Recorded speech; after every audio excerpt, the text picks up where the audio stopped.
नमस्कार, स्वागत है आपका हॉर्नबिल टीवी में और मैं हूं आपके साथ शिखा सकलानी। बुलेटिन की शुरुआत करते हैं खबरों के साथ। बीजेपी के आंतरिक सर्वे को लेकर सियासी हलचल के बीच विधायक विनोद चमोली ने प्रतिक्रिया दी। उन्होंने कहा कि अभी चुनाव दूर है और पार्टी के सर्वे लगातार चलते रहते हैं।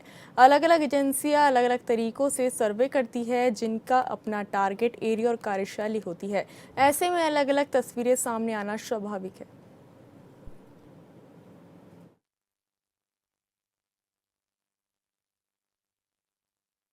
नहीं देखिए, अभी चुनाव अभी दूर है और ये सर्वेक्षण हमारे निरंतर चलते रहते हैं। अब भी चल रहा है इस समय और हर महीने 2 महीने में आपको नई नई तस्वीरें सामने आएंगी। और सर्वे की भी अलग अलग एजेंसियां हैं, अलग अलग तौर तरीके हैं, उनका अलग अलग एक टारगेटेड एरिया होता है कि किस लाइन पर सर्वे कर रहे हैं, कहाँ सर्वे कर रहे हैं। तो उसके कारण बहुत सारी चीजें अभी आएंगी, तभी कुछ भी कहना ज्यादा जल्दी है। थोड़ा वेट कीजिए, जब 2-3 महीने 4 महीने रह जाएंगे तो वो फाइनल सर्वे जब उस लेवल पर हम लोग जाएंगे, तब जाके हम लोग कुछ माइंड बना पाएंगे किस ओर जाना है, क्या करना है। लेकिन अभी it is too early to say. बुधवार को कालाडूंगी एसडीएम सुधीर कुमार की ओर से कालाडूंगी सामुदायिक स्वास्थ्य केंद्र पहुंचकर औचक निरीक्षण किया गया।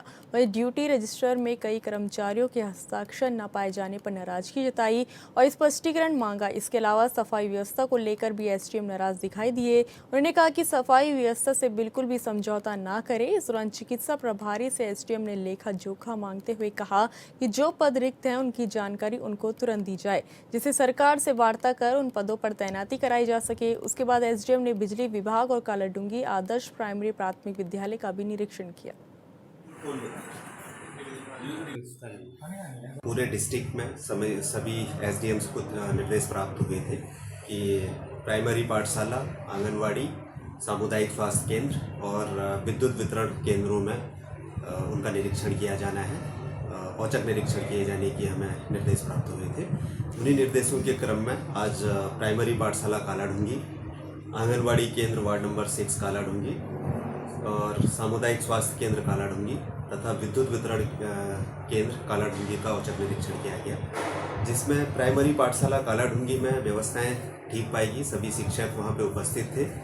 जो शिक्षक ड्यूटी में हैं, जो जनगणना की ड्यूटी जिनकी लगी हुई है, उनको छोड़ के बाकी सब लोग वहाँ पे उपस्थित थे। नैनीताल में जिलाधिकारी के निर्देश पर बीडी पांडे अस्पताल, जल संस्थान और बिजली विभाग में प्रशासन ने निरीक्षण किया।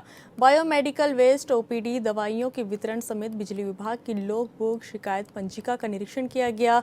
बता दें कि डीएम ललित मोहन रयाल ने बीडी पांडे अस्पताल, बिजली विभाग और जल संस्थान विभाग निरीक्षण के निर्देश दिए थे। इसी क्रम में एसडीएम नवाजिश खलीक ने अस्पताल में बायोमेडिकल वेस्ट, ओपीडी, दवाइयों के वितरण समेत मरीजों की संख्या समेत सफाई व्यवस्था का निरीक्षण किया। इस संबंध में एसडीएम ने कहा कि निरीक्षण के दौरान सभी विभागों में पाई गई कमियों को जिलाधिकारी को प्रेषित किया जाएगा। एसडीएम ने बिजली कार्यालय के निरीक्षण के दौरान समय पर कार्यालय नहीं खोलने पर अधिशासी अधिकारी से स्पष्टीकरण मांगा। हमारे द्वारा जो है बीडी पांडे चिकित्सालय, विद्युत विभाग तथा जल संस्थान विभाग के ऑफिसेस का निरीक्षण किया गया है। तो अगर हम चिकित्सालय की बात करें तो चिकित्सालय में जो व्यवस्थाएं हमारे द्वारा देखी गई हैं वो ये देखी गई हैं कि बायोमेडिकल वेस्ट का निस्तारण किस प्रकार से किया जा रहा है, कितनी ओपीडी चल रही हैं, पेशेंट्स को दवाइयाँ बाहर से लिखकर तो नहीं दी जा रही हैं, इसके अलावा वहाँ पर कितने एडमिशन्स हैं और आज की अटेंडेंस वगैरह क्या रही है। सिमिलर लाइंस पर अगर हम विद्युत विभाग की बात करें तो हमारे द्वारा ये निरीक्षण किया गया है कि बिजली विभाग में जो लॉगबुक है वो अपडेटेड है या नहीं है। इसके अलावा जो शिकायत पंजिका है जिसमें लोग शिकायत दर्ज करते हैं या टेलीफोनिकली की शिकायत करते हैं, उन शिकायतों का निस्तारण की पंजिका उचित ढंग से बनाई गई है या नहीं। इसी प्रकार जल संस्थान की बात करें तो जल संस्थान में कितने स्टैंड पोस्ट हमारे चल रहे हैं, कहाँ लीकेज है, कहाँ सीवरेज का इशू है। इस संबंध में आज एक व्यापक निरीक्षण अभियान चलाया गया है जिलाधिकारी महोदय के निर्देशों में और उसमें जो भी विभाग की कमियां आई हैं उनको जो है जिलाधिकारी महोदय को आख्या बनाकर प्रेषित किया जाए।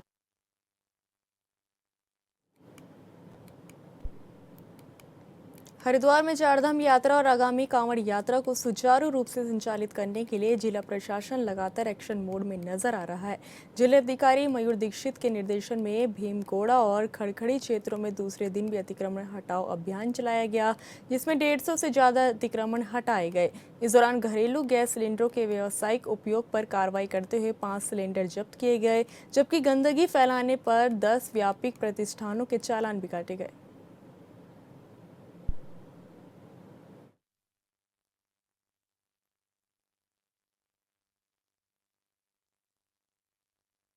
हमने खड़खड़ी से लेके और भीमकोड़ा तक अतिक्रमण चिन्हित किया गया था, उसको हटाया गया है।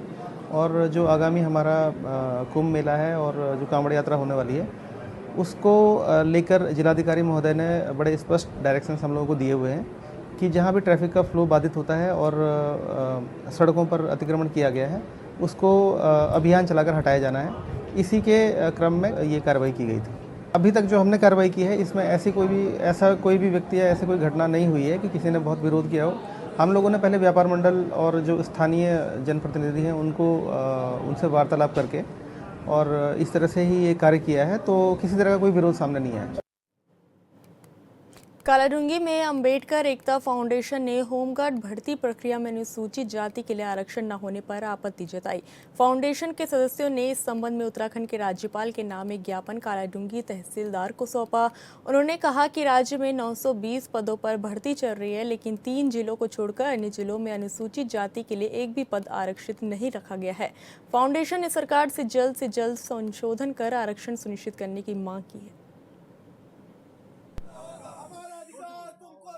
कालाडूंगी ने अभी महामहिम राज्यपाल महोदय को संबोधित एक ज्ञापन जिसका विषय है होमगार्ड भर्ती 2026 में अनुसूचित जाति वर्ग एवं महिला आरक्षण में घोर लापरवाही व अनियमितताओं के संबंध में कार्रवाई हेतु प्रार्थना पत्र के रूप में एक ज्ञापन अभी हमें दिया है, जिसे हम अभी उच्चाधिकारियों को प्रेषित करेंगे। उसके उपरांत जो भी उच्चाधिकारियों द्वारा जो भी निर्देश प्राप्त होंगे उसके अनुरूप कार्रवाई होनी चाहिए। होमगार्ड भर्ती प्रक्रिया चल रही है उत्तराखंड प्रदेश में, जिसमें कि पूरे प्रदेश में 920 पद निकाले गए हैं, जिसमें केवल 3 जिलों में अनुसूचित जाति के पद निकाले गए हैं। बाकी पूरा प्रदेश खाली किया गया है।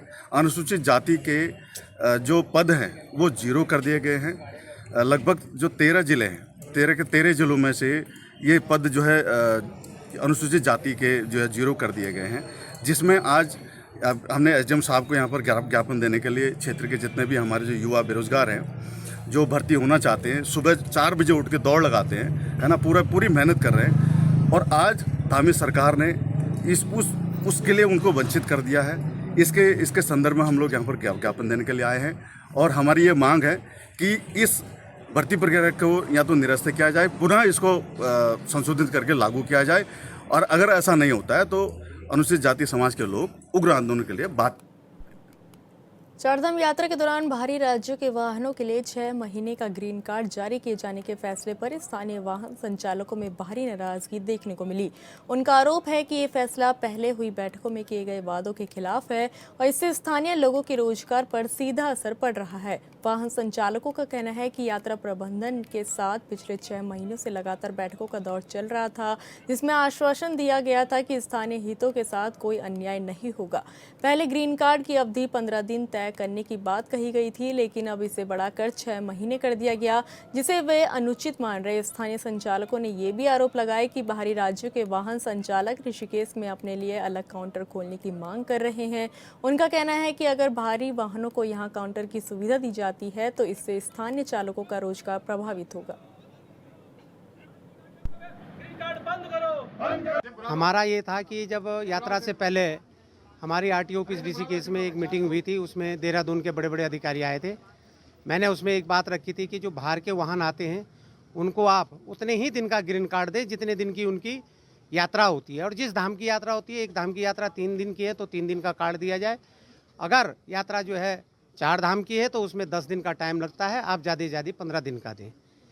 उसके बाद उन्होंने हमारी बातें मानी, सहमत हुए। उन्होंने कहा था कि हमने सिर्फ 15 दिन का हम दूसरे राज्यों की गाड़ियों को ग्रीन कार्ड दे रहे हैं, किंतु अभी हमें ज्ञात हुआ है कि 4-5 दिन से लगातार 6 महीने का ग्रीन कार्ड बाहर की गाड़ियों को दे रहे हैं, जिससे हमारे उत्तराखंड में रोजगार का बड़ी समस्या हो रही है। हमारी गाड़ियां जा नहीं पा रही हैं और ये लोग क्या करते हैं कि ये दूसरे राज्यों से आके अगर ग्रीन कार्ड इनका 6 महीने का बनता है, उसके बाद ये गाड़ी यहीं खड़ी करते हैं, हरिद्वार, ऋषिकेश, देहरादून, और यहीं से ही चलते हैं और यहीं से पहाड़ पे जाते हैं, फिर वापस आके यहीं हरिद्वार, ऋषिकेश में खड़े हो जाते हैं। बाहरी राज्यों की गाड़ियों का इन्होंने 6 महीने के लिए ग्रीन कार्ड दोबारा बनाना चालू कर दिया है, जबकि हमारी जब यात्रा प्रशासन से पहली बार बैठक हुई थी, 6 महीने से लगातार बैठक चल रही है, उस समय उन्होंने वादा करा था कि आप लोगों के साथ अन्याय नहीं होगा। ये दोबारा अन्याय किया गया, पहले 15 दिन कहा गया, अब 6 महीने पूरा बना दिया गया ये। और साथ ही साथ वो बाहर की गाड़ी वाले क्या करें कि एक काउंटर हमें ऋषिकेश में, एक देहरादून दिया जाए। क्या बाहर वालों को काउंटर देंगे तो हम लोगों का रोजगार खत्म करना चाहती है सरकार?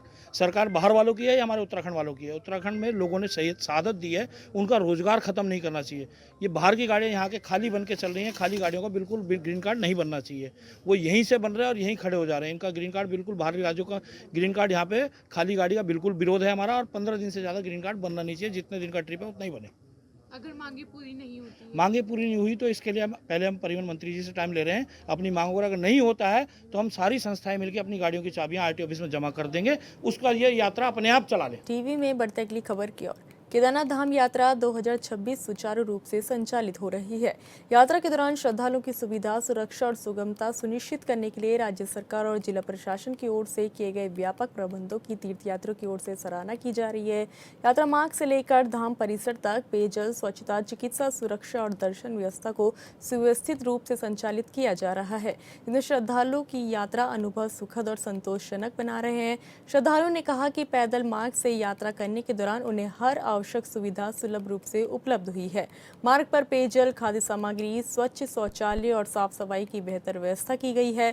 साथ ही जिला प्रशासन ने श्रद्धालुओं से अपील करते हुए कहा कि वो केवल आधिकारिक सूचनाओं पर विश्वास करें और यात्रा के दौरान निर्धारित दिशा निर्देशों का पालन करें। दर्शन करने आए थे, हर साल आते हैं, तो इस साल भी आए हैं। ओपनिंग पे बहुत अच्छे दर्शन हुए। आप देख सकते हो यहाँ की जो व्यवस्था है प्रशासन की तरफ से बहुत अच्छी है, मतलब किसी भी प्रकार की नहीं, कोई भी दिक्कत नहीं है। अगर आपको दर्शन करने हैं तो आपको लाइन में लगना पड़ेगा। कोई वीआईपी कल्चर नहीं है इसमें, कोई वीआईपी भी है उनको तो भी लाइन में ही आना पड़ेगा। सुबह से आप देख सकते हो यहाँ पे सारे साइड में रस्सियां लगी हुई है, किसी को अंदर एंट्री नहीं है। अगर आपको दर्शन करने हैं तो लाइन में ही आना पड़ेगा। मैंने पैदल यात्रा करी थी, कल सुबह स्टार्ट करी थी गौरीकुंड से। दर्शन बहुत अच्छे से कल भी हुए, आज भी भगवान जी की कृपा से बहुत अच्छे दर्शन हो गए मुझे। अब हम लोग वापस जा रहे हैं। यहाँ का एक्सपीरियंस बहुत अच्छा था। ट्रैक करते टाइम भी जगह जगह मतलब आफ्टर एवरी 500 मीटर और 1 किलोमीटर एक वॉशरूम अवेलेबल था, तो सर्विसेज सही थी, पानी भी था, एंड ऊपर आके दर्शन भी सही से हो गए अच्छे से, तो सब सही से हो रहा है यहाँ पे। सरकार की तरफ से यहाँ पे व्यवस्था ठीक है। हिमालय में थोड़ा कष्ट होता ही है क्योंकि ये हिमालय है, हिमालय मतलब हिम का धाम, यहाँ बर्फीला क्षेत्र है, तो यात्रा तभी सफल होती है जब यात्री जो है कष्ट करेगा, तभी उसकी यात्रा सफल होगी। और ये हिमालय, इस हिमालय में व्यवस्था जुटाना बहुत बड़ा काम है, बहुत बड़ा सरकार का बहुत बड़ा कर्तव्य है, जो इस हिमालय में इतने लोगों की आने जाने की व्यवस्था कर रही है, सारी खाने पीने की व्यवस्था कर रही है, रहने की व्यवस्था कर रही है, आने जाने की व्यवस्था कर रही है, तो ये सरकार के लिए बहुत बड़ा पुण्य का काम है। मध्य प्रदेश के पीठाधीश्वर पंडित धीरेन्द्र कृष्ण शास्त्री अपनी 21 दिनों की आध्यात्मिक यात्रा और साधना के लिए बद्रीनाथ धाम पहुंच गए हैं। जानकारी के मुताबिक बागेश्वर धाम सरकार की विशेष साधना 26 मई तक चलेगी, जिसके तहत धीरेन्द्र कृष्ण शास्त्री बद्रीपुरी की पावन भूमि में तप और आध्यात्मिक साधना में लीन रहेंगे। उसके बाद 26 मई से 30 मई तक भूपैकुंठ नगरी बद्रीनाथ धाम में ही श्रद्धालुओं को दिव्य कथा का श्रवण करवाएंगे।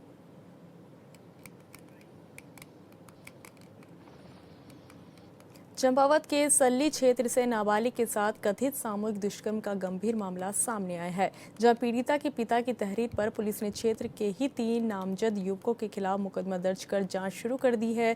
घटना को लेकर पीड़िता ने आरोप लगाया कि सल्ली निवासी 3 युवकों ने उसे धमकाकर उसके साथ सामूहिक दुष्कर्म किया और घटना के बारे में किसी को बताने पर जान से मारने की धमकी दी। आरोप है कि आरोपियों ने धारदार हथियार दिखाकर उसे डराया और वारदात के बाद उसे बांधकर कमरे में बंद कर मौके से फरार हो गए। उन्होंने पुलिस से तीनों आरोपियों के खिलाफ कड़ी कार्रवाई करने की मांग की है। मामले में कांग्रेस महासचिव आनंद मेहरा ने गहरी नाराजगी जताते हुए कहा कि बीजेपी शासन में महिलाएं और बेटियां सुरक्षित नहीं हैं। उन्होंने पुलिस से तत्काल आरोपियों की गिरफ्तारी पर कड़ी कार्रवाई की मांग की। एसपी चंपावत रेखा यादव ने कहा कि पीड़िता के पिता की तहरीर के बाद मुकदमा दर्ज किया गया है। पुलिस की ओर से नाबालिग का मेडिकल कराया गया, जिसमें दुष्कर्म की पुष्टि होने पर अग्रिम कार्रवाई की जाएगी। आज सुबह 112 के माध्यम से सूचना प्राप्त हुई कि सल्ली क्षेत्र में एक लड़की जो अपने दोस्त की शादी में सम्मिलित होने गई थी वो मिस हो गई है। इस सूचना पर तत्काल कोतवाली का फोर्स रवाना हुआ मौके पर और लड़की की खोजबीन में लग गया। उसी दौरान एक दूध डेयरी के पास एक कमरे में लड़की की बरामदगी हुई। लड़की को बरामद कर उसको सकुशल लाया गया। पूछताछ के क्रम में लड़की द्वारा बताया गया है कि उसके साथ सामूहिक दुष्कर्म किया गया है, जिसके आधार पर उसको हमारे द्वारा प्रकरण की गंभीरता को देखते हुए उसका मेडिकल परीक्षण वगैरह कराया गया। साथ ही प्राप्त तहरीर के आधार पर वर्तमान में अभियोग पंजीकृत किया। पश्चिम बंगाल में चुनाव का रिजल्ट आने के बाद कांग्रेस वोट चोरी के आरोप बीजेपी पर लगा रही है। ऐसे में उत्तराखंड के कैबिनेट मंत्री खजान दास का कहना है कि ये बीजेपी की बड़ी जीत है। उन्होंने राज्य के तमाम मुद्दों पर भी हॉर्नबिल टीवी से खास बातचीत की। मंत्री खजान दास जी हमारे साथ मौजूद हैं। सर, बंगाल में जिस हिसाब से पश्चिम बंगाल में आपने जीत दर्ज की है, किस रूप में आप उसको देख भी रहे हैं और किसका श्रेय मानते हैं आप इस जीत में? देखिए, सबसे पहले मैं बंगाल के कार्यकर्ताओं का और वहाँ की जनता का आभार व्यक्त करना चाहूँगा, धन्यवाद ज्ञापित करना चाहूँगा, और विशेषकर अपने देश के प्रधानमंत्री आदरणीय मोदी जी का, और विशेषकर जिस तरह से जो है आदरणीय अमित शाह जी जो हमारे चाणक्य कहलाते हैं, और जिस तरह से उनकी रणनीति रही है, माननीय गृह मंत्री जी की बहुत मेहनत वहाँ पर उन्होंने की है। और इसी के साथ हमारे नितिन नवीन जी जो नए राष्ट्रीय अध्यक्ष बने हैं, और ये उनके लिए पहला चुनाव भी था और उनकी प्रतिष्ठा भी थी, और इसलिए 3 राज्यों में भारतीय जनता पार्टी ने चुनाव जीते हैं। और बंगाल में तो ऐतिहासिक जीत हुई है, भूतो न भविष्य। और 69 साल से वहाँ पर एक क्षत्रिय राज था, किंतु भारतीय जनता पार्टी ने जो मेहनत की है, वहाँ के कार्यकर्ताओं ने जिस तरह से लगातार मेहनत की, और कार्यकर्ताओं का वो बलिदान भी हम याद करते हैं कि वहाँ कार्यकर्ताओं के साथ जो वहाँ पर खून खराबा हुआ, मर्डर तक किए गए, ये बिल्कुल एक तानाशाही का रवैया ममता बनर्जी का रहा है। और आज वहाँ पर राम राज्य स्थापित हुआ और ममता जी का राज खत्म हुआ। दोनों जगह से जिस तरह से जो है इलेक्शन भी हार गई, परंतु भारतीय जनता पार्टी एक ऐसी पार्टी है कि जो सबका साथ सबका विकास को लेकर के चलती है। हमारी पार्टी, हमारी सरकार, हम उस तरह का रवैया न हमारे संस्कृति में है, जिस तरह से रवैया उन्होंने हमारे कार्यकर्ताओं के साथ अपनाया है। मारपीट के लिए अधिकारियों के साथ भी, केंद्रीय अधिकारी जब वहाँ जाते थे तो उनको भी ममता जी जिस तरह से जो बातचीत करती थी और जिस तरह का रवैया वहाँ पर रहा, उनकी फाइलें छीनना बहुत ही ज़्यादा अहम हो गया था, बहुत बड़ा घमंड हो गया था। तो घमंड तो रावण का भी नहीं रहा, जिनके 10 शीश थे, 20 भुजाएं थी, सोने की लंका थी, उनका भी राज समाप्त हुआ और राम राज्य स्थापित हुआ। इसी तरह से बंगाल को जीतने से कार्यकर्ताओं में खुशी की लहर है। और विशेषकर मैं ये भी कहना चाहूँगा कि बंगाल की जीत आने वाले समय की जीत को दर्शाएगा। जिस तरह से एक हवा चली है, भारतीय जनता पार्टी के प्रति लोगों का रुझान बढ़ रहा है, और आने वाला जो 27 का चुनाव होगा उसमें भारतीय जनता पार्टी हैट्रिक जीत के साथ पुनः सत्ता में लौटेगी और माननीय पुष्कर सिंह धामी जी हमारे पुनः मुख्यमंत्री होंगे। सर, आप तो कह रहे हैं कि मेहनत रही है, लेकिन राहुल गांधी कह रहे हैं कि वोट चोरी आप लोगों ने कर दी। मुझे तो लगता है कि 99 बार वो हार गए हैं। अब मुझे तो कुछ कहना नहीं है राहुल जी के ऊपर। बहुत बुद्धिमान व्यक्तित्व के धनी हैं, और ऐसे बुद्धिमान व्यक्तित्व उन्हीं की पार्टी को मुबारक हो। किंतु जिस तरह से अब लोग कांग्रेस को नकार रहे हैं, और सच्चाई भी है कि अब कांग्रेस डूबता हुआ जहाज है, लोग वहाँ से निकलने की कोशिश कर रहे हैं और सही रास्ते पर भगवान राम की पार्टी की ओर बढ़ रहे हैं। और मोदी जी हमारे गौरव है, उनके नेतृत्व में जहाँ जहाँ भी चुनाव होते हैं हम जीत कर के आते हैं। और उत्तराखंड की हम बात करें तो उत्तराखंड के प्रति माननीय देश के प्रधानमंत्री जी का सदैव आशीर्वाद रहा है, और इसलिए भी आशीर्वाद रहा कि उनका आस्था का प्रतीक भगवान केदारनाथ है। और जब केदारनाथ की धरती में आते हैं तो उत्तराखंड की बात करते हैं और उत्तराखंड को कुछ न कुछ दे के जाते हैं। बहुत बड़ी उपलब्धि हम सबके लिए, और विशेषकर माननीय पुष्कर सिंह धामी जो हमारे मुख्यमंत्री हैं सूबे के, उनके ऊपर विशेष कृपा है, उनकी भी है। और भगवान केदारनाथ, भगवान बद्री विशाल, माँ यमुना, माँ गंगा, हेमकुंड साहिब, पंच तीर्थ यहाँ पर हैं। उनका सबका आशीर्वाद माननीय मोदी जी के ऊपर, मोदी जी का आशीर्वाद माननीय पुष्कर सिंह धामी जी के ऊपर है। और इसलिए अभी स्ट्रिक्टली भी कह दिया गया है केंद्रीय नेतृत्व के द्वारा, हमारे राष्ट्रीय अध्यक्ष जी के द्वारा, कि अगला चुनाव हम पुष्कर सिंह धामी जी के नेतृत्व में लड़ेंगे और उत्तराखंड में हैट्रिक जीत के साथ वापस आएंगे। धन्यवाद सर, हमसे बातचीत करने के लिए।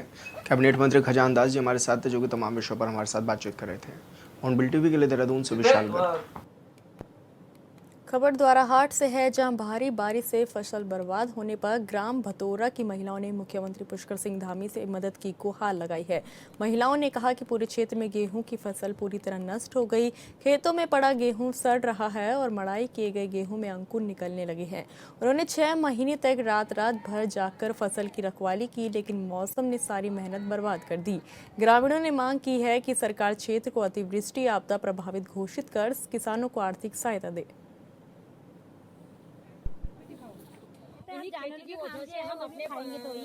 सर, हमारे यहाँ तो अपने बेल्ट के हिसाब करें तो करोड़ों का नुकसान हुआ है, लेकिन अपने गांव भतौरा की बात करें तो लाखों का नुकसान हुआ है। जो हम 6 महीने की हमने जो खेती की है और जो हमारे सार भर के हमने बच्चों के पालन पोषण के लिए जो हमने खेती की थी महिलाओं ने, वो आज हमारे सारे बर्बाद हो गई है। सारे गेहूँ में कीड़े पड़ गए हैं और अब हम अपने बाल बच्चों को क्या खिलाएं और कैसे हमारे यहाँ की स्थिति हो गई है। या हम उच्च स्तरीय जांच भी अगर सरकार कराए तो करा सकती है, लेकिन अभी हमने जो है अभी आज हम ज्ञापन देने जाएंगे अपने एसडीएम साहब को भी, और हमने जिला अधिकारी जी तक भी इस बात को पहुँचाने का महिलाओं ने निर्णय लिया है। अभी हम सोच रहे हैं कि कल हमारे यहाँ हमारे राजस्व विभाग द्वारा भी जो हमारे निरीक्षक हैं उनके द्वारा निरीक्षण किया गया था। हालांकि उनके द्वारा निरीक्षण किसी हमारे जनहानि मकानों में ऐसी जनहानि नहीं हुई, लेकिन उनका जो घर टूटे हैं उनका निरीक्षण किया गया था। अब यह गेहूं हमारे जो नुकसान हुआ है इसमें संज्ञान उन्होंने लिया या नहीं लिया उसमें हमें इतनी जानकारी नहीं है, और वह कार्रवाई कहाँ तक पहुंची है उसके बारे में भी हमें जानकारी नहीं है।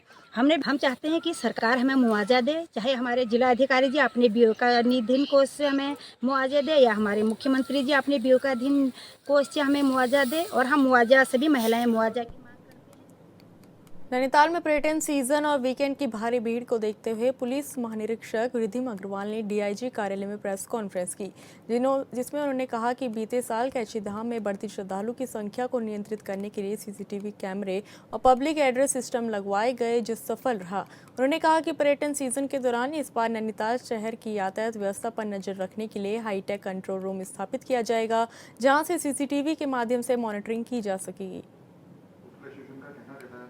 इन्फॉर्मेशन है कि आपके शहर में क्या स्थिति है, चाहे पार्किंग। 10 बार यही हुआ है, हम कई बार आपको 9 बजे। फिलहाल इस बुलेटिन में इतना ही। आप देखते रहिए हॉर्नबिल टीवी। नमस्कार।